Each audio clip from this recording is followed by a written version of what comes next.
চন্দ্রিমা শুরু করছি 4টে 4 দিক। শুরুতেই যে খবরের দিকে নজর রাখছি তা হচ্ছে সন্দেশখালী, ফের অগ্নিগর্ভ সন্দেশখালী, জেলিয়াখালীতে জ্বলছে বাড়ি। সন্দেশখালী জেলিয়াখালী অগ্নিগর্ভ, শাহজাহান ঘনিষ্ঠ তৃণমূল নেতা শিবপ্রসাদ হাজরাকে গ্রেফতারের দাবি। বাঁশ কাটারি হাতে এলাকায় মহিলারা। শিবপ্রসাদ হাজরার 3টি পোল্ট্রি ফার্মে আগুন। এই ঘটনার পর থেকেই পুলিশকে ঘিরে বিক্ষোভ এলাকার মধ্যে। সন্দেশখালীর জেলিয়াখালীতে অগ্নিগর্ভ পরিস্থিতি, শিবু হাজরাকে গ্রেফতারের দাবি। বাঁশ কাটারি হাতে রাস্তায় বিক্ষোভ মহিলাদের। 3টি পোল্ট্রি ফার্মে আগুন, পুলিশকে দেখেই বিক্ষোভ বাড়ে। শিবপ্রসাদ হাজরাকে গ্রেফতারের দাবিতে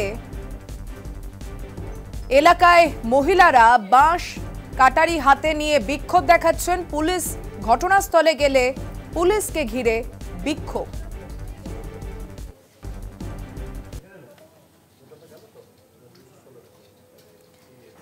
আপনারা দেখতে পাচ্ছেন সেই ছবি। আজও অগ্নিগর্ভ সন্দেশখালী তৃণমূল নেতা শিবপ্রসাদ হাজরার 3টি পোল্ট্রি ফার্মে আগুন ধরানো হয়েছে।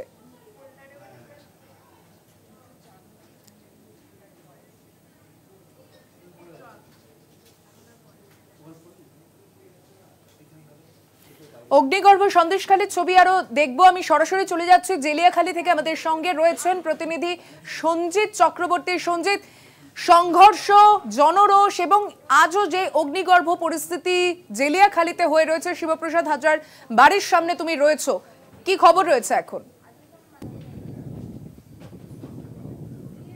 দেখো, এই মুহূর্তে তুমি যেটা রয়েছে সন্দেশখালী জেলিয়াখালীতে কিন্তু উত্তপ্ত পরিস্থিতি। ইতিমধ্যে তুমি জানো যে জেলিয়াখালীতে যে শিবপ্রসাদ হাজরার যে জেলা পরিষদের সদস্য, তার মূল বাড়ি, সেই বাড়িতে কিন্তু তার বাড়িতে যেমন পোলট্রির ফার্ম রয়েছে, সেখানে গুদম, সেই বেশ কিছু গ্রামবাসীরা তারা কিন্তু প্রকাশ্য দিবালোকে সেই বাড়িতে এসে লুটপাট চালায়, ভাঙচুর চালায় এবং বাড়িতে অগ্নিসংযোগ করে। পাশাপাশি ঠিক তার 200 মিটার দূরে তার পোলট্রির ফার্ম রয়েছে, একাধিক পোলট্রির ফার্মে সেখানে লুটপাট করা হয়। মুরগির বাচ্চা থেকে মুরগি নিয়ে পালিয়ে যায় দুষ্কৃতীরা এবং তার আগুন ধরিয়ে দেয়। ইতিমধ্যে কিন্তু এই ঘটনা জানার সঙ্গে সঙ্গে এসডিপিও আমিনুল ইসলামের নেতৃত্বে বিশাল পুলিশ বাহিনী আছে, র্যাব, কমব্যাট ফোর্স এসে কিন্তু সেই পরিস্থিতি নিয়ন্ত্রণে আনলেও কিন্তু বেশ কিছু দুষ্কৃতীকে চিহ্নিত করে তাদের আটক করে জিজ্ঞাসাবাদ শুরু করেছে।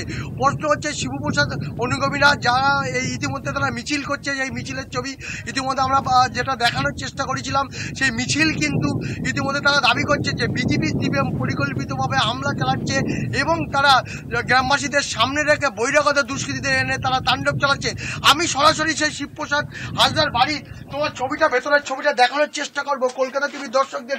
তুমি দেখতে পাচ্ছ সেই বাড়ির ছবি, ভেতরে ভেঙে পড়ে রয়েছে, যেভাবে অগ্নি সংযোগ করা হয়েছে, লুটপাট করা হয়েছে বাড়ি। বিশেষ করে ছাদ দেখো, খসে খসে যে পাখা, অর্থাৎ যে পাখা পুরো পুড়ে ছাই হয়ে গেছে। এই যে জিনিসপত্র, যে একাধিক গুরুত্বপূর্ণ জিনিসপত্র ছিল, সেইগুলো যখন নিয়ে দুষ্কৃতীরা পালিয়েছে, অন্যদিকে তাণ্ডব চালিয়েছে এবং একাধিক জিনিসপত্র নিয়ে তারা লুটপাট করে পালিয়েছে। আমি একেবারে এখান থেকে সোজা চলে যাব বিশেষ করে দোতলার ছবিটা তোমাকে একবার দেখানোর চেষ্টা করবো। দোতলায় যে একেবারে সরাসরি কলকাতা টিভি পর্দায় দেখানোর চেষ্টা করবো। তুমি দেখতে পাচ্ছ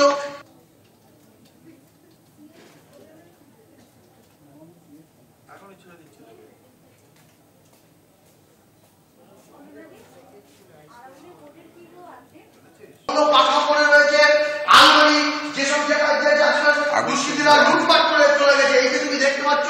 এবার পাখা থেকে শুরু করে চেয়ার, টেবিল, আসবাবপত্র যা ছিল, কাগজপত্র, একাধিক গুরুত্বপূর্ণ জিনিস তারা কিন্তু নিয়ে পালিয়ে গেছে। এই কাজ, বিশেষ করে কাজ, জানলার কাজ, একাধিক জানলার কাজ পালিয়ে দুষ্কৃতীরা। এছাড়া জিনিসপত্র সরাসরি পুরো বাড়িটা কিন্তু একেবারে যতুগৃহে পরিণত হয়ে গেছে। যে কোনো সময় এই বাড়ি কিন্তু ভেঙে পড়তে পারে, এমনটা মনে করছে। ইতিমধ্যে পুলিশ পিকেট বসানো হয়েছে। অর্থাৎ আমি এবার সরাসরি নিচের তলা, দোতলার থেকে নিচ তলায় যাচ্ছি, তোমাকে দেখার চেষ্টা করছি যে পরিমাণ কাজ ভেঙেছে। এইবার আগুন ধরিয়ে দিয়েছে। যেহেতু কংক্রিটের বাড়ি, তাতে হয়তো যে পরিমাণ ক্ষতি হওয়ার দরকার ছিল বাড়ি না হলেও কিন্তু বাড়ির আসবাবপত্র থেকে শুরু করে গুরুত্বপূর্ণ নথি লুটপাট করে কিন্তু দুষ্কৃতীরা পালিয়েছে এবং যারা এই ঘটনা ঘটিয়েছে তাদের কিন্তু অবিলম্বে গ্রেপ্তারের দাবিতে তারা কিন্তু মিছিল করছে।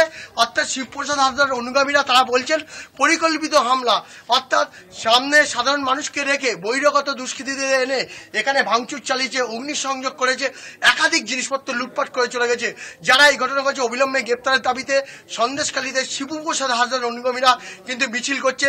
মিছিলে যেমন পুলিশ চারিদিকে এই জায়গাটা ঘিরে রেখে দিয়েছে কোনো রকম যাতে নতুন করে আবার এই ঘটনা না ঘটে।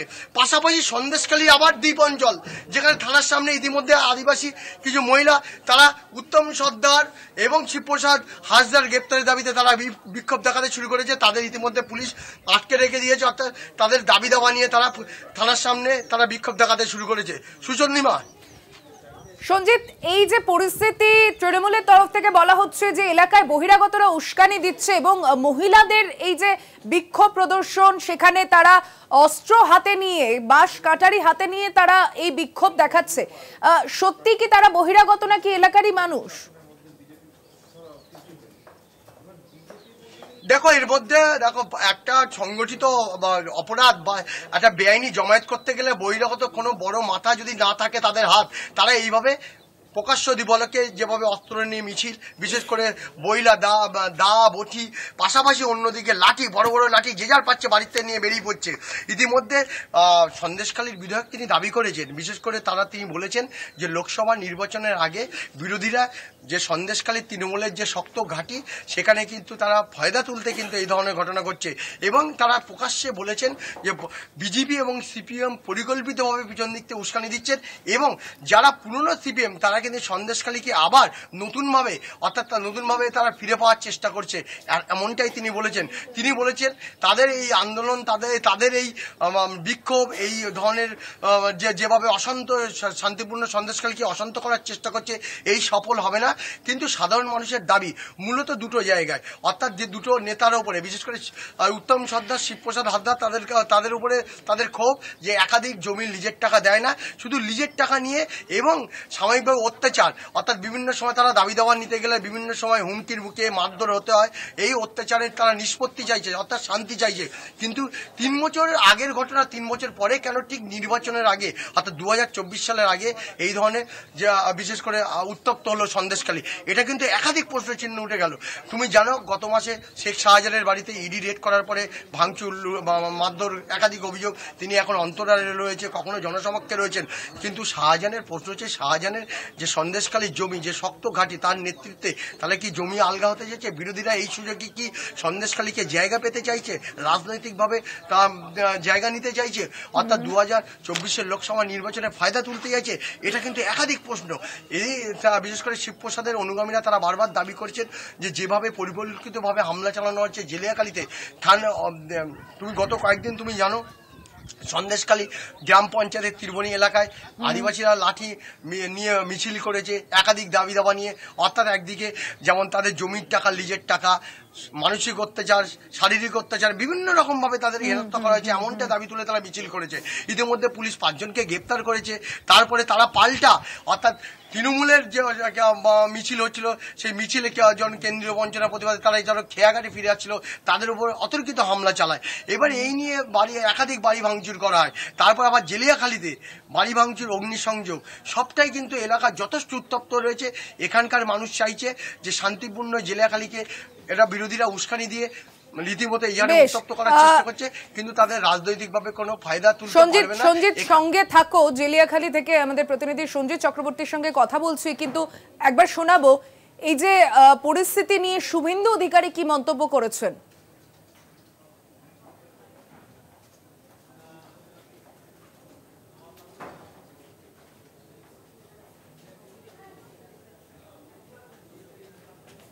প্রথমত অনভিপ্রেত, আর দ্বিতীয়ত হচ্ছে ললেস অবস্থা হলে যা হয় তাই হচ্ছে। আর গ্রামবাসীদের পুঞ্জীবিত যে ক্ষোভ, সেই ক্ষোভের বহিঃপ্রকাশ হচ্ছে। দীর্ঘদিন ধরে 12-13 বছরের অত্যাচারে আজকে মানুষ জনরোষ স্টার্ট হয়েছে। তৃণমূলের নেতা মন্ত্রী শোভনদেব চট্টোপাধ্যায়রা বলেছিল যে স্বতঃস্ফূর্ত জনরোষ হয়েছে ইডির বিরুদ্ধে। ওই দিন চাচিরা করছিল, এখন যা করছে কাকিরা করছে।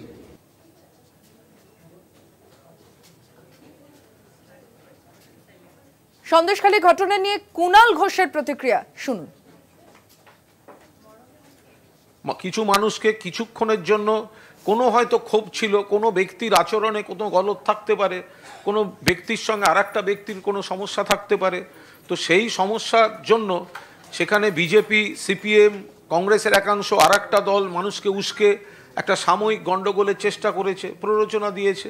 সংযত ছিল তৃণমূল, সংযত ছিল পুলিশ বাহিনী, ফলে দুদিন বাদে দেখবেন এই সমস্যাগুলো নেই।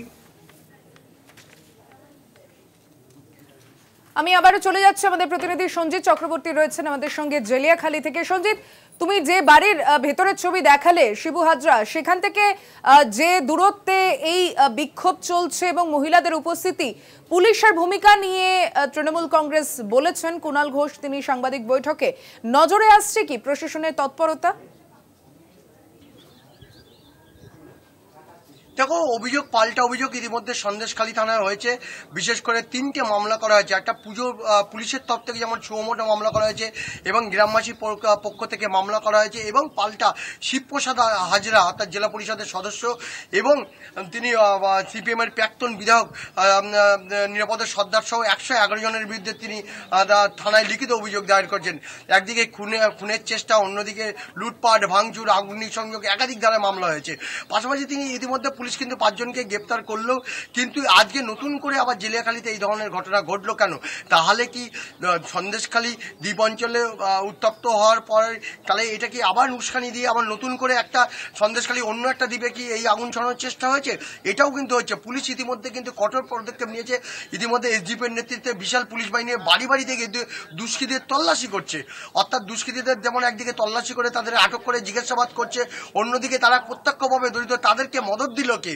বহিরাগত দুষ্কৃতীরা না অন্য কেউ? না গ্রামের মানুষ একটা অংশ ক্ষিপ্ত হয়ে তাদের অভিযোগ করে তাদের এই ধরনের হামলা করলো বিক্ষুব্ধরা? এটাও প্রশ্ন উঠছে। ইতিমধ্যে আমরা যখন দেখছিলাম এই বাড়িতে এসে, যখন এই গ্রামের মানুষ কিন্তু একটা অংশ কিন্তু আবার এই শিবপ্রসাদের হাজরার যে বাড়িতে আগুন লাগানো হয়েছে, পোলট্রি ফার্মের যে গুদাম যেখানে খাবার ছিল, প্রচুর খাবার নথিপত্র ছিল, সেখানে কিন্তু গ্রামের মানুষ নিজেরাই কিন্তু জল দিয়ে নেমানোর চেষ্টা করছে। তাহলে কি গ্রামের একটা অংশ তাদের ক্ষোভ বহির্প্রকাশ ঘটিয়ে এই ঘটনা ঘটলো, না এর সঙ্গে বহিরাগতদের কোনো হাত আছে? এটা সবই তদন্তের স্বার্থে। ইতিমধ্যে পুলিশ টহল দিচ্ছে, কমব্যাট ফোর্স রয়েছে, র্যাব রয়েছে ঘটনাস্থলে। পুরো বিষয়টা কিন্তু পুলিশ কঠোর ব্যবস্থা নিয়েছে। সুচন্দিমা, সঞ্জিত সঙ্গে থাকো। সঞ্জিত চক্রবর্তী আমাদের প্রতিনিধি জেলিয়াখালী থেকে কথা বলছেন। একটা ছোট্ট বিরতির সময় হয়েছে, ফিরছে এক্ষুনি 4:04 দিকে, বিরতির পর সঙ্গে থাকবেন। ফিরে এলাম বিরতির পর, দেখছেন 4:04 দিক। আমি সুচন্দ্রিমা রয়েছি আপনার সঙ্গে। সন্দেশখালীর ঘটনার দিকে নজর রেখেছি। অগ্নিগর্ভ পরিস্থিতি সন্দেশখালীতে, জেলিয়াখালীতে তৃণমূল নেতা শিবপ্রসাদ হাজরাকে গ্রেফতারের দাবিতে বিক্ষোভ। স্থানীয় মহিলারা বাঁশ কাটারি হাতে বিক্ষোভ দেখাচ্ছেন রাস্তায়। পুলিশ রয়েছে ঘটনাস্থলে, তবে পুলিশকে ঘিরেও বিক্ষোভ দেখাচ্ছেন গ্রামবাসীরা। সেই জেলিয়াখালী থেকে আমাদের সঙ্গে রয়েছেন প্রতিনিধি সঞ্জিত চক্রবর্তী। আমি সঞ্জিতের কাছে আবারও চলে যাচ্ছি। অগ্নিগর্ভ এই পরিস্থিতির মধ্যে প্রশাসনের ভূমিকা নিয়ে আরো একটু দৃষ্টিপাত করতে চাইব। সঞ্জিত, তৃণমূল নেতা, তার 3টি পোল্ট্রি ফার্মে আগুন লাগানো হয়েছে, তার বাড়িতেও আগুন লাগানো হয়েছে। দর্শকদের জন্য আরো একবার যদি সেই পুড়ে যাওয়া সেই বাড়ির সামনেই রয়েছে তুমি, সেই চিত্র যদি তুলে ধরা যায়। দেখো, আমি তোমার একেবারে দেখাচ্ছি এই গ্রামটা একেবারে শুনশান হয়ে রয়েছে। পুরো গ্রাম এইটা কিন্তু ঘরবন্দি হয়ে রয়েছে। কেউ ভয়তে কি ঘটনা ঘটেছে। আমি সরাসরি একবার সেই বাড়ির ছবি দেখানোর আগে গ্রামের মানুষ কি বলছে, অর্থাৎ তাদের কাছে একবার জানার চেষ্টা করবো তারা কতটুকু জানে তখন যে ঘটনা ঘটেছে। তাদের কি দেখলেন তখন? কিছু দেখিনি, মানে আমরা সব বাড়ি, আমরা যখন ওইসব ধরে যায় তখন। লোক কতটা ছিল? লোক কতজন ছিল? লোক অনেক ছিল। মানে কারা? তারা এখানকারই তো? এখানকার করা আমরা তার এদিকে বেরোতে পারি। আচ্ছা, ভয় লাগে? পুলিশের ভূমিকায় কি বলবেন? না, পুলিশের মুখে কেমন না, পুলিশ কি বলবে? পুলিশ বসে আমরা এখানে ছিলাম, আমরা কুটুম বাড়ি ছিলাম। আচ্ছা এসে সবে এসে আর এই ছাগল আনছে। ভয় লাগছে, একটা ভয় তো লাগছে। না, একটা ভয় লাগবে। কি হচ্ছে কি কি ভয়টা কি, আমরা অত খবর রাখিনি। যা ওই ঘরে ঠান্ডারে আগুন দেখেছে? আগুন জ্বালে। আগুন কি দাও দাও করে জ্বলছে? হ্যাঁ, দাও দাও করে হ্যাঁ ওই দেখ। কি ওটা পড়ে যেত?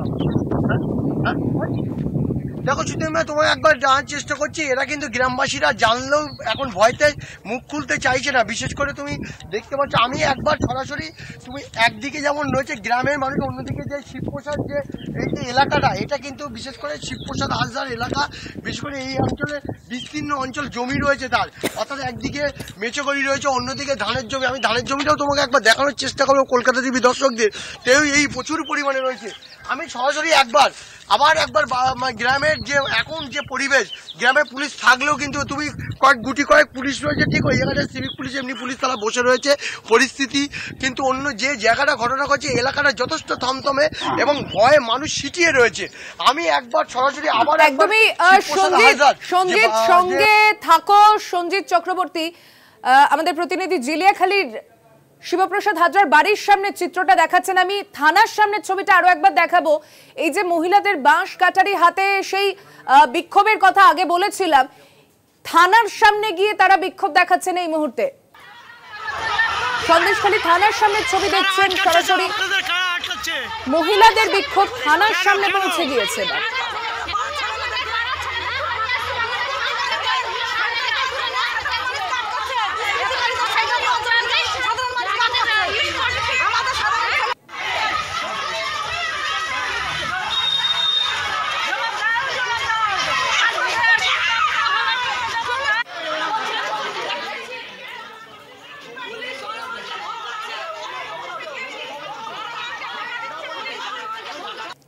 তৃণমূল নেতার গ্রেফতারির দাবিতে মহিলাদের এই বিক্ষোভ সকাল থেকেই চলছে। এবার সন্দেশখালী থানার সামনে সেই বিক্ষোভের ছবি আপনাদেরকে দেখাচ্ছি।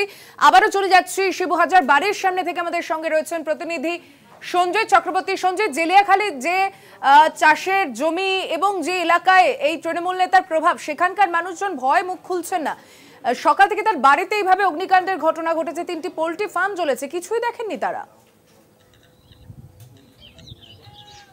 না, একেবারে না। তুমি জানো এইটা ভয় কথা বলতে চাইছি না। প্রথম কথা হচ্ছে, আরেকটা তোমাকে বলি, তাহলে পুলিশের কাছে কি কোনো রিপোর্ট ছিল না?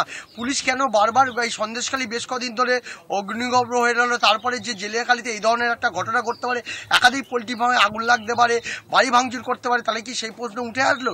আমি আরও একবার সরাসরি তোমার দেখাবো যে জেলিয়াখালী যে শিবপ্রসাদ যে পোলট্রি ফার্ম এবং বাড়ি দেখতে পাচ্ছ পুড়ে ছাই, অর্থাৎ গোটা এই জায়গায় এখনও তুষের আগুনের মতো জ্বলছে। অর্থাৎ তুমি দেখতে পাচ্ছ যে পাইপ একদম পুরো গাদা রয়েছে, বাড়ির পাশে যে বিজলি দিয়ে আগুন লাগানো হয়েছে, অর্থাৎ পাশে ছিল এই বিজলি এবং বিজলি গাদা, এবং পাশাপাশি তুমি দেখতে পাচ্ছ একটি কুকুর, অর্থাৎ এই কুকুরটাও কিন্তু মরে গেছে, অর্থাৎ আগুনে পুড়ে গেছে, একটা সারময় হত্যা হয়েছে। সরাসরি এই ছবিটা আমি দেখানোর চেষ্টা করব।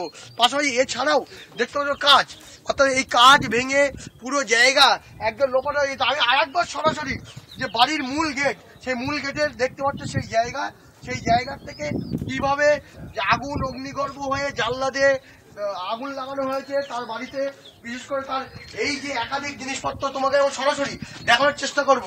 যে তুমি দেখতে পাচ্ছ এই যে বাড়ির যে মূল গেট, এই জায়গাটা এই শাটার তুলে, অর্থাৎ রীতিমতো শাটার ভেঙে, শাটার ভাঙার ছবিটা আমি তোমাকে দেখবো, যে গ্রামবাসীরা শাটার ভেঙেছে, এই শাটার ভেঙে তুলেছে, তোলার পরে তারপরে এখানে যে অগ্নিসংযোগ করা হয়েছে, অর্থাৎ এই বাড়িতে পুরো অগ্নিসংযোগ করা হয়েছে, সেই ছবি তুমি দেখতে পাচ্ছ এখনো ধোঁয়া রয়েছে। আর পাশাপাশি প্রচুর গুরুত্বপূর্ণ জিনিস, এবং যে পোলট্রি ফার্মের যে তলায় গুদামঘর রয়েছে, সেই গুদামঘরের যে খাবার, সেই খাবারও লুটপাট করা হয়েছে, এবং খাবারে কিন্তু এখনো এই যে ধোঁয়া, সেই ধোঁয়া আমি তোমাকে একবার দেখানোর চেষ্টা করবো কলকাতা টিভি দর্শকদের। দেখো যে যেভাবে খাবার, অর্থাৎ এখানে যে পোলট্রি ফার্মের খাবার, সেই ধোঁয়া কিন্তু এখনো জ্বলছে, সেই তুমি দেখতে পাচ্ছ। পাশাপাশি ওই জায়গাটা বিভিন্ন যে খাবার, সেগুলো লুট করা হয়েছে। গোটা প্রক্রিয়াটা এমন জায়গায় এমনভাবে যে তাণ্ডব চালানো হয়েছে, অর্থাৎ একতলা থেকে দোতলা, দোতলার মাথায় ছাদ, পুরোটাই কিন্তু একটা অগ্নিগর্ভ পরিস্থিতি। অর্থাৎ যে পরিস্থিতি এখনো তুমি দেখতে পাচ্ছ যে এই কাগজ অর্থাৎ গুরুত্বপূর্ণ নথি, যে নথিগুলো তোমায় দেখানোর চেষ্টা করবো, সেই নথি কিন্তু এখানে প্রচুর নথি পাওয়া গেছে, সেই নথিগুলো পুড়ে ছাই অর্থাৎ ফাইল সেগুলো পুড়ে ছাই হয়ে গেছে। গোটা প্রক্রিয়া কিন্তু রীতিমতো এই নিয়ে কিন্তু ক্ষোভ উগরে দিয়েছে শাসক দলের নেতা কর্মীরা। তারা কিন্তু বিশেষ করে তারা বিক্ষোভ দেখাচ্ছে, মিছিল করছে। তারা বলছেন কোনোভাবে এইভাবে মানা যায় না, পরিকল্পিত হামলা, কিছু মানুষকে উস্কে দিয়ে বহিরাগতদের এনে তারা এই দুষ্কৃতীরা তাণ্ডব চালিয়েছে। গোটা প্রক্রিয়াটা কিন্তু আমরা এই কলকাতা টিভির দর্শকদের দেখাচ্ছি। তাহলে কি এটা পরিকল্পিত হামলা? শাসক দল বারবার দাবি করছে, বিজেপি সিপিএম তারা কিন্তু উস্কানি দিয়ে এই ধরনের ঘটনা ঘটিয়েছে। সুচন্দ্রিমা, সঞ্জিত সঙ্গে থাকো। সন্দেশখালীর এই ঘটনা নিয়ে মুখ্য সচিবের কি বিবরণ শুনুন। সন্দেশখালী নিয়ে আপনি মুখ্য সচিব হিসেবে কি বলবেন? এনার্কি দেখা দিয়েছে কয়েকদিন ধরে, রাস্তায় হাজার হাজার মানুষ নেমে এসেছেন স্যার। গভর্নমেন্টকে যা করার আছে করছে, but this VC is specifically for আজকে সিএজি রিপোর্টের উপরে যেটা ভ্রান্তি হচ্ছে সেটাকে ক্লিয়ার করার জন্য আছে। আর আমাদের আর কিছু বলার নেই। সব রিপোর্ট চেয়েছে রাজ্য সরকার, তবে নতুন করে এই উত্তেজনায় সন্দেশখালীতে কিন্তু আবারও উস্কানি বা কারা এর পেছনে রয়েছে এই প্রশ্ন উঠে যাচ্ছে। আমি চলে যাচ্ছি আবারও জেলিয়াখালী থেকে, আমাদের সঙ্গে রয়েছেন প্রতিনিধি সঞ্জিত চক্রবর্তী। সঞ্জিত, এই যার গ্রেপ্তারের দাবিতে এই বিক্ষোভ, মহিলাদের বিক্ষোভ সন্দেশখালী থানা পর্যন্ত পৌঁছে গিয়েছে, পুলিশ রয়েছে এলাকায়, কিন্তু সেই নেতা কোথায়? এই প্রশ্ন কোথায়? লাইসেন্স ইতিমধ্যে জানো আমি গতকালকেই বলছিলাম যে গতকালকে আমি যেন বসিরহাট পুলিশ জেলার পুলিশ সুপার ডক্টর মেহেদী হাসানের সাথে কথা বলছিলাম। তিনি বলছিলেন যে শিবপ্রসাদ হাজরার এবং উত্তম সদের মধ্যে এই নির্দিষ্ট কোনো অভিযোগ নেই। যে অভিযোগটা গ্রামবাসীরা মুখে বলছে, তারা কিন্তু খাতায় কলমে সে অভিযোগটা দেখাতে পারছেন না। তারা মুখে বলছেন তাদের নিজের টাকা আত্মসাৎ করা হয়েছে, 3 বছর ধরে দেওয়া হয়নি, অত্যাচার করা হয়েছে, মারধর করা হয়েছে, কিন্তু সেটা খাতা কলমে কোনো দেখাতে পারছে না। এটা কিন্তু পুলিশ সুপার বলেছিলেন, অর্থাৎ অফ দ্য রেকর্ডে তিনি বলেছিলেন। কিন্তু প্রশ্ন হচ্ছে, তাহলে 3 বছরের আন্দোলন, 3 বছরের ক্ষোভ বিক্ষোভ, তারা আত্মসাতের বলো আর যাই বলো, তাদের দীর্ঘদিনের দাবি, কিন্তু 3 বছরের মাথায় ঠিক নির্বাচনের আগে কেন এই প্রশ্নটা উঠছে? এটা কিন্তু একাধিক প্রশ্ন হচ্ছে। এটাই কিন্তু শাসক দল কিন্তু হাতিয়ার করেছে। তারা বলছে যে বিরোধীরা এতদিন কোথায় ছিল, যাদের টাকা পাওয়া যাচ্ছে না, 3 বছর ধরে লিজের টাকা আটকানো রয়েছে, সে টাকা যখন দিচ্ছে না, তারা স্পেসিফিকলি কেন থানার দ্বারস্থ হয়নি, আইনের কেন সামনে যায়নি, তারা কেন লিখিত অভিযোগ করেনি, কেন নির্বাচনের আগে ঠিক আর কয়েকদিন বাদে? ধন্যবাদ সঞ্জিত চক্রবর্তী, আমাদের প্রতিনিধি জেলিয়াখালী থেকে কথা বললাম তার সঙ্গে। এই ঘটনায় রাজনৈতিক চাপানুতত্ব শুরু হয়েছে, প্রতিক্রিয়া পাল্টা প্রতিক্রিয়া আসছে, বাম নেতৃত্ব এবং কংগ্রেস নেতৃত্বের প্রতিক্রিয়া আমরা শুনবো একবার। কংগ্রেসের সৌম্য আইচ এবং তন্ময় ভট্টাচার্য বাম নেতা, তাদের প্রতিক্রিয়া শোনাবো। মানুষ কেন আইন হাতে তুলে নিচ্ছেন, এর উত্তর কি দেবেন মাননীয় মুখ্যমন্ত্রী? কেন প্রশাসন হাতে তুলে, কেন এত বিতর্ক আইনের প্রতি, কেন মানুষের কাছে যাচ্ছে না, কেন মানুষ এর উত্তর তো মাননীয় আপনাদের দিতে হবে। আপনার সরকার চলেছে 12 বছরেতে, শুধুমাত্র বিরোধীদের উপরে দোষ চাপিয়ে ছোট ঘটনা বলে আপনি সমগ্র জায়গাটা, সন্দেশখালী কি উপদ্রুত অঞ্চল না? সন্দেশখালীতে কোনো পশ্চিমবঙ্গের ল অ্যান্ড অর্ডার কাজ করে না? যে কার্যত ওরা যে জঙ্গলের প্রশাসন এত বছর ধরে চালিয়ে আসছে, মানুষের ক্ষোভটা সেই জঙ্গলের প্রশাসনের বিরুদ্ধে। এবং এই শিবু এবং উত্তম, একজনের 650 বিঘা, একজনের 950 বিঘা জমি। 4:04 দিকে এখন সময় একটা ছোট্ট বিরতির, ফিরছে এক্ষুনি, সঙ্গে থাকুন। ফিরে এলাম বিরতির পর, দেখছেন 4:04 দিক। যে খবরের দিকে নজর রাখছি, গ্রেফতার ভাঙড়ের তৃণমূল নেতা আরাবুল ইসলাম। পঞ্চায়েত নির্বাচনে অশান্তি ও খুনের অভিযোগে গ্রেফতার করা হয়েছে আরাবুলকে। ভাঙড়ে কাশীপুর এলাকা থেকে আজকে তাকে গ্রেফতার করা হয়, বারুইপুর আদালতে তোলা হয়েছে।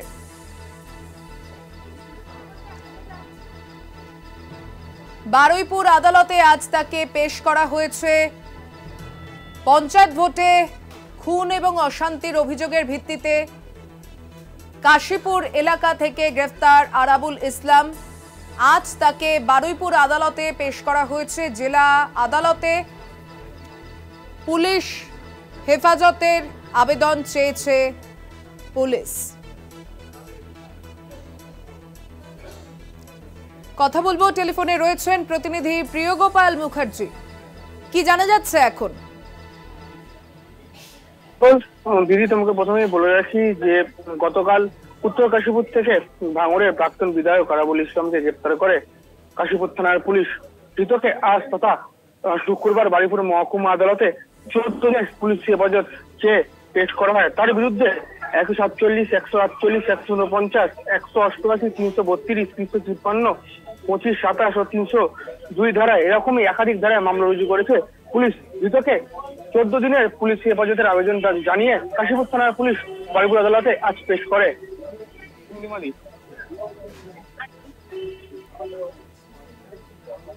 ধন্যবাদ প্রিয়গোপাল মুখার্জি। কথা বললাম তার সঙ্গে। ভাঙড়ের কাশীপুর এলাকা থেকে গ্রেফতার তৃণমূল নেতাকে আজ বারুইপুর আদালতে তোলা হয়েছে। 14 দিনের পুলিশ হেফাজতের আবেদন করা হয়েছে।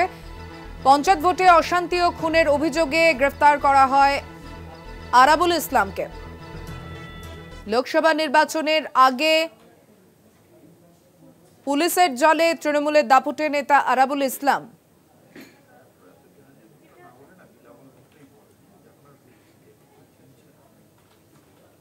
পঞ্চায়েত নির্বাচনের আগে দফায় দফায় উত্তেজনা ছড়ায় ভাঙড়ে।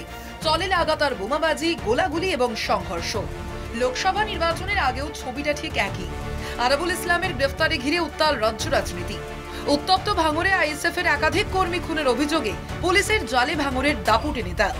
ভাঙড় 2 নম্বর ব্লকে মনোনয়নের দিন খুন হন আইএসএফ কর্মী মাইনুদ্দিন মোল্লা। এই খুনের ঘটনাতেই জড়িত থাকার অভিযোগে বৃহস্পতিবার ভাঙড়ের প্রাক্তন বিধায়ক আরাবুল ইসলামকে গ্রেফতার করে উত্তর কাশীপুর থানার পুলিশ। তৃণমূল নেতার বিরুদ্ধে ভারতীয় দণ্ডবিধির 302, 147, 148, 149, 188, 332, 427, 435 ধারায় মামলা দায়ের করা হয়েছে। গ্রেফতারের পর লালবাজারে আনা হয় আরাবুলকে। শুক্রবার লালবাজার থেকে আদালতে পেশ করা হয় তৃণমূল নেতাকে। লোকসভা ভোটের আগে ভাঙড়ের দাপুটে তৃণমূল নেতার গ্রেফতারিতে শুরু রাজনৈতিক তরজা। আরাবুলের গ্রেফতারি অস্বস্তি বাড়ালো ঘাসফুল শিবিরে। যদিও আরাবুলের ছেলের দাবি খুনের সঙ্গে তার বাবার বা তৃণমূলের কোনো যোগই নেই। ওই দিন নমিনেশনের লাস্ট ডেট ছিল। ওই দিনে আমরা সবাই ওখানেই ছিলাম বিডিও অফিসের ভেতরে। যদি আমি জানি না এই ঘটনায় 1% আরাবুল ইসলাম বা আমাদের দলের নেতৃত্বদের কোনো এখানে যোগাযোগ কোনো কিছুই নেই। আরাবুলের গ্রেফতারের পর শুক্রবার সকাল থেকেই উত্তেজনা ভাঙড়ে। দলীয় পতাকা লাগানোকে কেন্দ্র করে সকাল থেকেই রণক্ষেত্র চেহারা নেয় ভাঙড়ের কোচপুকুর এলাকা। তুঙ্গে ওঠে আইএসএফ এবং তৃণমূলের ঝামেলা। পুলিশ ও স্থানীয় সূত্রে খবর, শুক্রবার সকালে চালতাবেরিয়া অঞ্চলের কোচপুকুরে দলীয় পতাকা লাগাচ্ছিল আইএসএফ। সেই সময়ই আইএসএফ এর পতাকা ছিঁড়ে পাল্টা পতাকা লাগাতে শুরু করেন তৃণমূলের কর্মী সমর্থকরা। পাল্টা তৃণমূলের অভিযোগ, আগে থেকেই পড়েছিল আইএসএফ এর পতাকা। আমাদের 3-4 জনকে আহত করা হয়েছে, একজনের দাঁত ভেঙে দেওয়া হয়েছে, একজনের শাড়ি এবং ব্লাউজ ছিঁড়ে দেওয়া হয়েছে এবং তার ফাইট মুখে মারা হয়েছে, মুখটুক খুলে আছে, আপনি দেখতে পাবেন। আর আমাদের দলীয় ফেস্টান খুলে দিয়ে মূলত ওদের দলীয় ফেস্টান টাঙাচ্ছিল। এই কারণে আমাদের ছেলেপিলেরা তারা বিবাদের ভেতরে জড়িয়ে পড়ে। আজকে আমাদের পার্টির কর্মসূচি ভাঙড়ে মিটিং আছে আমাদের 13 তারিখে তৃণমূলের। সেই জন্য আমরা গ্রামে ফেলাক মারছিলাম। আমাদের সুন্দরভাবে আমাদের পাড়া থেকে মেরে আমরা আসছিলাম, কোনো ঝুট ঝামেলা হয়নি। কিন্তু ওই পঞ্চায়েতে যা আইএসএফ জিতেছে, ওদের বাড়ির সামনে যখন আমরা গিয়েছি আমাদের সাথে খুব ঝক্কি ঝগড়া মারপিট, আমাদের ইট মানে লাঠি ছোটা এটা ওরা নিয়ে মেরেছে। ঘটনাকে কেন্দ্র করে দুপক্ষের মধ্যে ঝামেলা তুঙ্গে ওঠে। ঘটনাস্থলে পৌঁছে পরিস্থিতি নিয়ন্ত্রণে আনে উত্তর কাশীপুর থানার পুলিশ। উন্মুক্ত জনতাকে ছত্রভঙ্গ করতে লাঠিচার্জ করে পুলিশ। দীর্ঘক্ষণের প্রচেষ্টার পরে পরিস্থিতি নিয়ন্ত্রণে আসে। রিয়া মাঝি ও জাহাঙ্গীর হোসেনের রিপোর্ট, কলকাতা টিভি।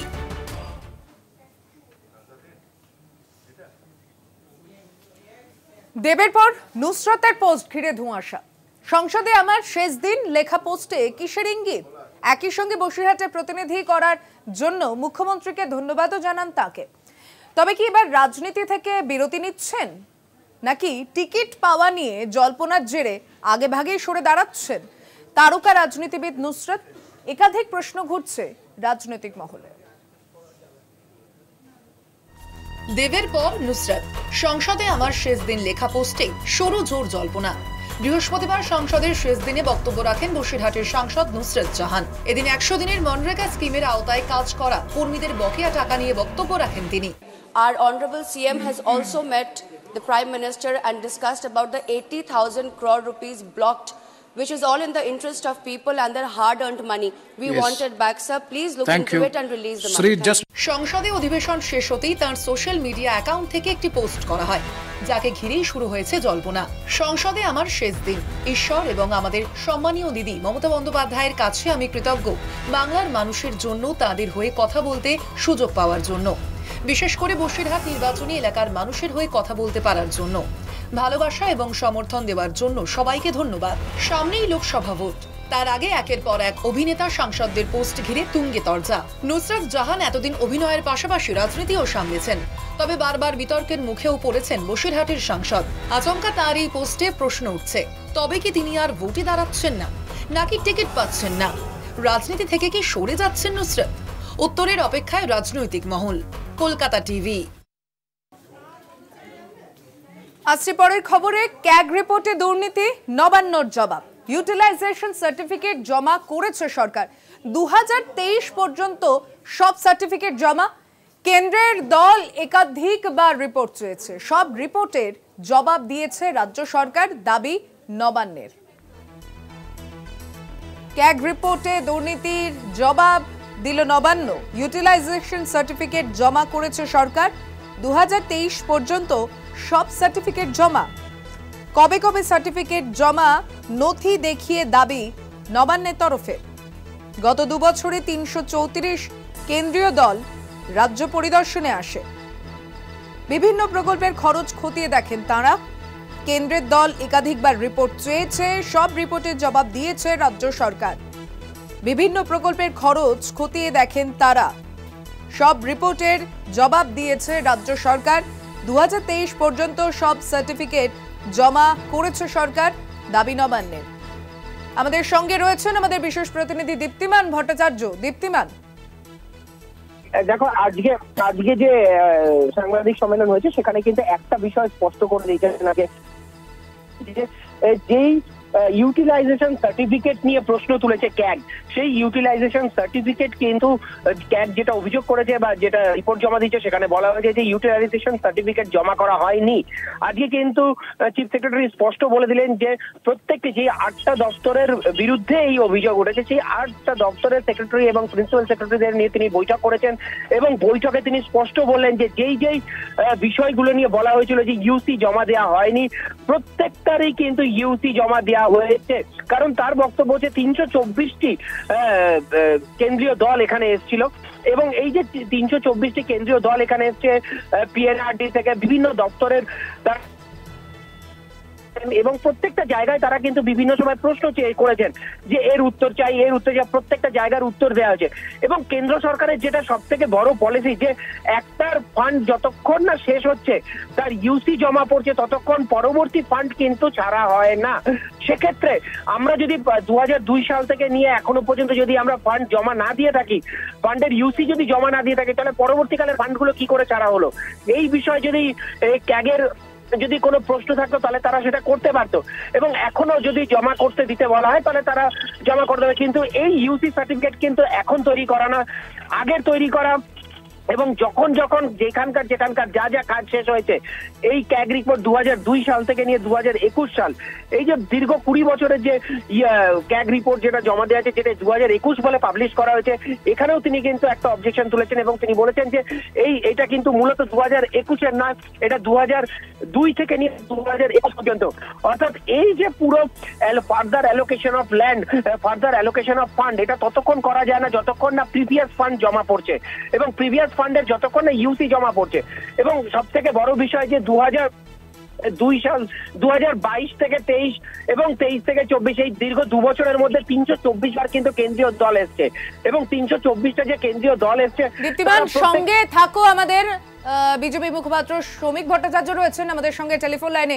শ্রমিক বাবু, সব রিপোর্ট জমা দিয়েছে রাজ্য সরকার, ইউটিলাইজেশন সার্টিফিকেট সমেত 2023 পর্যন্ত জমা রয়েছে, এবার কি বলবেন ক্যাগ রিপোর্টের দুর্নীতি নিয়ে? এখনো যা আগে বলেছিলাম সেটাই বলছি। এর উত্তর তো কে দিতে হবে? বিজেপি তো উত্তর দেবে না। আমাদের প্রশ্নের যেটা ছিল সেটার আগে উত্তর দিন চিফ সেক্রেটারি, যে পশ্চিমবঙ্গের 70টা প্রকল্পকে কেন ক্যাগের আওতায় নিয়ে আসা হয়নি? কেন 5 টাকার ডিম ভাত, কেন কন্যাশ্রী ক্যাগের আওতায় থাকবে না? কেন পশ্চিমবঙ্গ বলবে আমরা এখানে অডিট করতে দেব না? আজকে সেটার উত্তর দিন। আমাদের অভিযোগের জায়গায় আছে। কোন রকম টেকনিক্যাল অসুবিধা থাকলে, ত্রুটি বিচ্ছুতি থাকলে, কমিউনিকেশন গ্যাপ থাকলে সেটা সিএস ক্যাগের সঙ্গে কথা বলবে, প্রয়োজনে আদালতে যাবে। আমাদের অভিযোগ অত্যন্ত নির্দিষ্ট যে 70টি প্রকল্পে ক্যাগের আওতায় আনতে দেয়নি বর্তমানে তৃণমূল কংগ্রেস সরকার। আজকে আমরা মনে করি সেখানে ব্যাপক দুর্নীতি আছে এবং সেটা যে সিএস প্রেস কনফারেন্স করছে তিনিও জানেন, তার শরীরী ভাষাই বলে দিচ্ছে যে বাস্তব স্থিতি কি আছে। শ্রমিকবাবু, নাম কেন নথিভুক্ত নেই এটা আপনাদের অভিযোগ, নাকি মানুষ ভুক্তভোগী সেটা আপনাদের অভিযোগ? আপনি কাকে অভিযোগটা বিজেপি শোনেননি? আমি যেটা বললাম আপনার কি বুঝতে সামান্য অসুবিধা হয়েছে? বোঝান, আপনি সেটা বলুন, আমি উত্তর দিচ্ছি। আরো একবার যদি আপনি বোঝান, অভিযোগটা নাম নথিভুক্ত নেই বলে 70টি প্রকল্পকে তৃণমূল কংগ্রেস সরকার তারা ক্যাগের আওতায় আনতে চায়, আনেনি। কিন্তু সরকারি প্রকল্প যেখানে স্টেট এক্সচেকারের ইনভলভমেন্ট আছে সেটা সম্পূর্ণই ক্যাগের অধীন, আপনাকে আনতে হবে। তৃণমূল কংগ্রেস সেটা দেয়নি। সেটাই হচ্ছে আমাদের অভিযোগের সবচেয়ে বড় অস্বচ্ছতা কাছে। আর ক্যাগ কোন কমিটিকে, কোন সংশ্লিষ্ট মিনিস্ট্রিকে কাছ থেকে ইনফরমেশন পাইনি, কি কমিউনিকেট করা হয়নি, সেটা ক্যাগ বলতে পারে। আর তারা কোন কোন সংশ্লিষ্ট মন্ত্রককে তাদের ইউটিলাইজেশন সার্টিফিকেট জমা দিয়েছিলেন সেটা সিএস বলতে পারেন। আমাদের অভিযোগের উত্তর, আমাদের যে বক্তব্য তার কোনো সদুত্তর সিএস দিতে পারেননি এবং পারবেন না। বেশ, ধন্যবাদ আপনার প্রতিক্রিয়ার জন্য। শ্রমিক ভট্টাচার্য বিজেপির মুখপাত্র, তিনি তার প্রতিক্রিয়া দিলেন। তবে যে অভিযোগের কথা তিনি বলছেন, বিপি গোপালিকা তিনি কি বলেছেন একবার শুনবো আজকে সরকারি বিবরণ তাদের তরফে।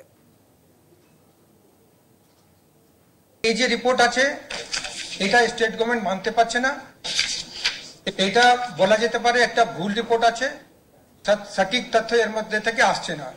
কারণটা আমি বলছি, তার আগে আমি বলে দিই, এখানে রিপোর্টে 8টা ডিপার্টমেন্ট স্পেসিফিক্যালি উল্লেখ করা হয়েছে। আমরা যত চিঠি পেয়েছি এলোকেশন ফান্ড বা স্যাংশন ফান্ড যখন পেয়েছি, আমাদের ওখানে উল্লেখ থাকে কি আপনি এখান থেকে বা যে কোনো স্টেট থেকে কোনো ইউসি পেন্ডিং নেই, ওখানে ক্লিয়ারলি লেখা থাকে। তার মানে আমরা গভর্নমেন্ট অফ ইন্ডিয়াকে ইউসি সাবমিট করেছি, তারপরে গভর্নমেন্ট আমাদেরকে ফান্ড দিয়েছে, 1 নম্বর। 2 নম্বর হচ্ছে এই যে 2,29,000 কোটি টাকা বলা হচ্ছে, এটাও একটা মিসআন্ডারস্ট্যান্ডিং ক্রিয়েট করছে। এর কারণটা হচ্ছে রিপোর্ট হচ্ছে ফর দ্য ইয়ার এন্ডেড 2021, কিন্তু আপনারা যদি রিপোর্টটা দেখেন সিএজি রিপোর্টটা, ওখানে দেখবেন ওই পাতাতে লেখা আছে 2002-03 থেকে রিপোর্টটা ধরছে। তার মানে মোটামুটি 20 বছরের রিপোর্ট কে যোগ করে বলছে 2021-এর রিপোর্ট আছে। সেই জন্য এটা মনে হচ্ছিল একটা ভ্রান্তি তৈরি হচ্ছে কি 2021 সালের রিপোর্টে এত টাকার ইউসি দেওয়া হয়নি। সেই জন্য আপনাদের সামনে এটা বলা হচ্ছে, এটা 2002-03 থেকে ওরা বলছে রিপোর্ট, কিন্তু এটা বুঝতে পারছি না 20 বছর ধরে যদি ইউসি দেওয়া হয়নি, তাহলে এটা তো সিএজি আমাদের এজি কে অ্যাকাউন্টেন্ট জেনারেল যারা যারা অডিট করেন তাদেরকে প্রতি বছরই বলা যেতে পারতো যে আপনাদের এই বছরে ইউসি পেন্ডিং আছে, তারপর আগামী অডিটে বা যখন অডিট পারা করে সঙ্গে সঙ্গে এটা মিট আপ করে দেওয়া হয়। তো এটা আমরা দরকার ওদের সঙ্গে আবার কথা বলবো। আমি আবারও চলে যাচ্ছি, আমাদের বিশেষ প্রতিনিধি দীপ্তিমান ভট্টাচার্য রয়েছেন আমাদের সঙ্গে টেলিফোন লাইনে। দীপ্তিমান, আমরা বিজেপির প্রতিক্রিয়া শুনলাম, তাদের যে অভিযোগ তারা সামনে রাখলেন, মুখ্য সচিব বিবৃতি দিয়েছেন আজকে এই সার্টিফিকেট জমার বিষয় নিয়ে, তুমি যেটা বলছিলে। একেবারে দেখো, এই যে মূল যে অভিযোগ বা ক্যাগের পক্ষ থেকে যেটা বলা হয়েছে যে ইউটিলাইজেশন সার্টিফিকেট এবং মূলত 8টা দপ্তরকে নিয়ে কিন্তু পিএনআরডি থেকে আরম্ভ করে বিভিন্ন যে দপ্তর রয়েছে সেই 8টা দপ্তরকে কিন্তু বলা হয়েছিল যে তারা কিন্তু ইউসি সার্টিফিকেট জমা দেয়নি। মুখ্য সচিবের এখানেই একটা বক্তব্য যে এখানে ইউটিলাইজেশন সার্টিফিকেট ইউসি সার্টিফিকেট জমা না দিলে পরে ফার্দার ফান্ড অ্যালোকেশন হয় না। অর্থাৎ ধরে নাও যে 2017 সালে যে ফান্ডটা অ্যালোকেশন করেছে 2017-18 সেই ফান্ডের অ্যালোকেশন 2018-19 বা 20 মধ্যে কিন্তু সেই ফান্ড অ্যালোকেশনের ইউসি সার্টিফিকেট জমা দিয়ে দিতে হয়। তা না হলে কিন্তু পরবর্তীকালে পিএনআরডি হোক বা যে কোনো দপ্তর হোক তারা কিন্তু সেই দপ্তরের পরবর্তীকালের ফান্ড কিন্তু কেন্দ্র সরকার থেকে পায় না এবং এই ফান্ড অ্যালোকেশন তখনই হয় যখন এই ইউসি জমা পড়ে। সুতরাং এই যে ক্যাগ বলেছে যে 8টা দপ্তরের কাছ থেকে ইউসি সার্টিফিকেট জমা পড়েনি, সেখানেই কিন্তু প্রশ্ন তুলেছে যে এই যে এখানে কোনো একটা জায়গায় মিসআন্ডারস্ট্যান্ডিং হয়েছে এবং আজকে কিন্তু ফিনান্স সেক্রেটারি পন্ত সাহেব কিন্তু স্পষ্ট বলে দিলেন যে যদি এই সার্টিফিকেট আবার জমা দিতে বলা হয় তাহলে কিন্তু আমরা আবার জমা দিতে রাজি আছি, কিন্তু কোনো জায়গায় কোনোভাবেই যেন এটা মিসলিড না করা হয় যে ইউসি সার্টিফিকেট রাজ্য সরকারের পক্ষ থেকে বা রাজ্যের পক্ষ থেকে কিন্তু জমা দেওয়া হয়নি। অর্থাৎ ক্যাগ যেটা বলেছিল যে 8টা দপ্তরের ইউসি জমা পড়েনি সেই জায়গাটা নিয়েই কিন্তু প্রশ্ন উঠে গেল যে যেখানে প্রত্যেকটা দপ্তর 2023 সাল পর্যন্ত, যেখানে 2021 সাল পর্যন্ত কিন্তু এই প্রশ্নটা তোলা হয়েছিল, সেখানে আজকে রাজ্য সরকার কাগজে কলমে দেখিয়ে দিল যে তারা 2023 সাল পর্যন্ত কিন্তু ইউসি সার্টিফিকেট জমা দিয়েছে। সুচন্দ্রিমা। দীপ্তিমান, সঙ্গে থাকো। শান্তনু সেন তৃণমূল সাংসদ আমাদের সঙ্গে টেলিফোন লাইনে রয়েছেন। শান্তনুবাবু, এই যে জবাব দেওয়া এবং রাজ্য সরকার সার্টিফিকেট জমা দেওয়া প্রসঙ্গে বিজেপি বলছে যে 70টি প্রকল্প কেন ক্যাগের আন্ডারে নেই, এই অভিযোগকে তারা এবার সামনে আনছেন। মিথ্যাবাদী বিজেপির মুখোশ আরো একবার খুলে গেল। একদিকে বাংলা বিদ্বেষী বাঙালি বিদ্বেষী বিজেপি বাংলার পাওনা টাকা আটকে দেবে, অন্যদিকে ইউটিলাইজেশন দেয়নি বলে মিথ্যা অপপ্রচার করবে, যেটা আজকে নবান্ন থেকে অফিসিয়ালি প্রত্যেকটা তথ্য দিয়ে দেখিয়ে দেওয়া হয়েছে যে আমরা কিভাবে ইউটিলাইজেশন সার্টিফিকেট দিয়েছি। অন্যদিকে ক্যাগের কথা কারা বলছে? যে ক্যাগ রিপোর্টে ভারত সরকারের দুর্নীতি কয়েক মাস আগে জনসমক্ষে সামনে এসেছে, যেখানে ভারতমালা প্রকল্পে দ্বারকা এক্সপ্রেসওয়েতে 1 কিলোমিটার রাস্তা যেটা 18 কোটি টাকা খরচা হওয়ার কথা সেটা 250 কোটি টাকা খরচা করেছে। 7.5 লক্ষ একই নম্বরের ভুয়া আয়ুষ্মান ভারতের কার্ড, 3,500 মৃত মানুষের ট্রিটমেন্টের খরচা দেখিয়েছে 7 কোটি টাকা। কোভিডের সময় পিএম কেয়ার ফান্ডের নামে কোটি কোটি টাকা তুলে সেটা অডিট করেনি, সিএজি রিপোর্ট হয়নি। যারা নিজেরা আপাতমস্তক দুর্নীতিতে ডুবে রয়েছে তারা বাংলাকে বঞ্চনা করার নানা অছিলা খুঁজছে বলে মিথ্যার আশ্রয় নিচ্ছে, যে মিথ্যার মুখোশ আজকে আরো একবার খসে গেছে। ধন্যবাদ আপনার প্রতিক্রিয়ার জন্য। শান্তনু সেন তৃণমূল সাংসদ, কথা বললাম তার সঙ্গে। ধন্যবাদ দীপ্তিমান। বিশেষ প্রতিনিধি দীপ্তিমান ভট্টাচার্য ছিলেন টেলিফোন লাইনে।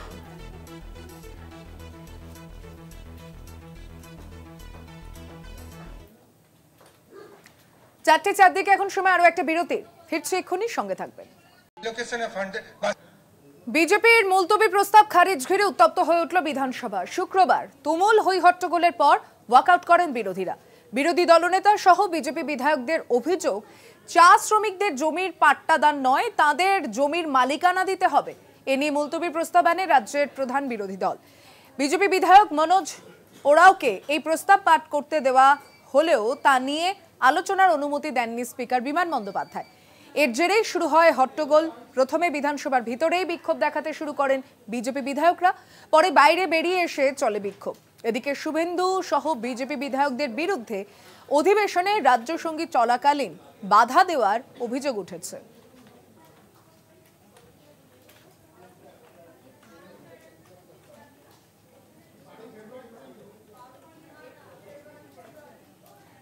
এই যে 1,20,000 টাকা ভোটের আগে কয়েক হাজার চা শ্রমিক বাগানের শ্রমিককে দেওয়া হচ্ছে, এই টাকাটা 18/12/2023 লেবার ওয়েলফেয়ার বোর্ড থেকে চোর মমতা 250 কোটি টাকা ট্রান্সফার করেছে। আমাদের কাছে সব তথ্য আছে, এটাও ফাইন্যান্সিয়াল ইরেগুলারিটি। তো আমরা বলেছি যত টাকা দিবে নিন, ভোটে এদেরকে চুবান, এবং আমরা যেদিন ক্ষমতায় আসব 1 মাসের মধ্যে চা শ্রমিকদেরকে মালিকানা দিয়ে দেব, নো পাট্টা নো সমিতির যে কর্মদক্ষ রয়েছে জমির শেষ এখানে সই করেছে, তো সেই জমির পাট্টার কোনো মূল্য নেই। আমাদের দাবি আছে যে শ্রমিকরা যেহেতু আদিবাসী, গোর্খা এবং বিভিন্ন সম্প্রদায়ের মানুষ যারা সেখানে থাকেন, সেখানে ওয়ার্কারও থাকতে পারেন, নন ওয়ার্কারও থাকতে পারেন।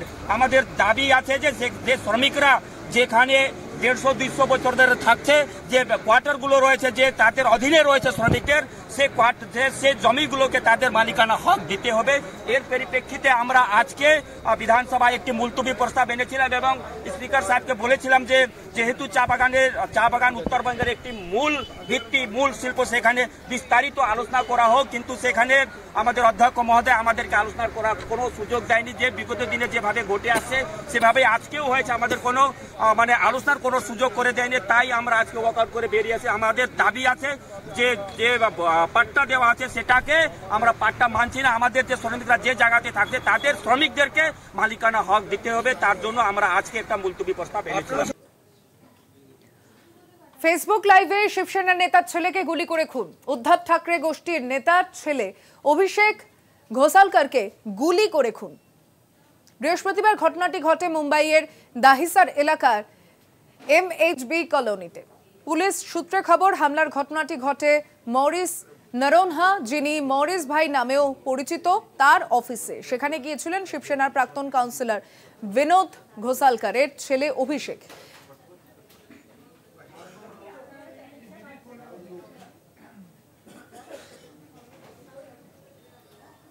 চোখ রাখবো যে খবরের দিকে। 12 দিনের পুলিশ হেফাজত আরাবুল ইসলামের। বারুইপুর আদালতে আজ তাকে তোলা হয়েছিল। 12 দিনের পুলিশ হেফাজত আরাবুল ইসলামের। পঞ্চায়েত ভোটে অশান্তি, খুনের অভিযোগে গ্রেফতার আরাবুল ইসলাম। আজ তাকে তোলা হয়েছিল বারুইপুর আদালতে। পুলিশ 14 দিনের হেফাজতের আবেদন করেছিল, 12 দিনের পুলিশ হেফাজত দিয়েছে বারুইপুর আদালত। 21শে ফেব্রুয়ারি পর্যন্ত পুলিশ হেফাজতে আরাবুল।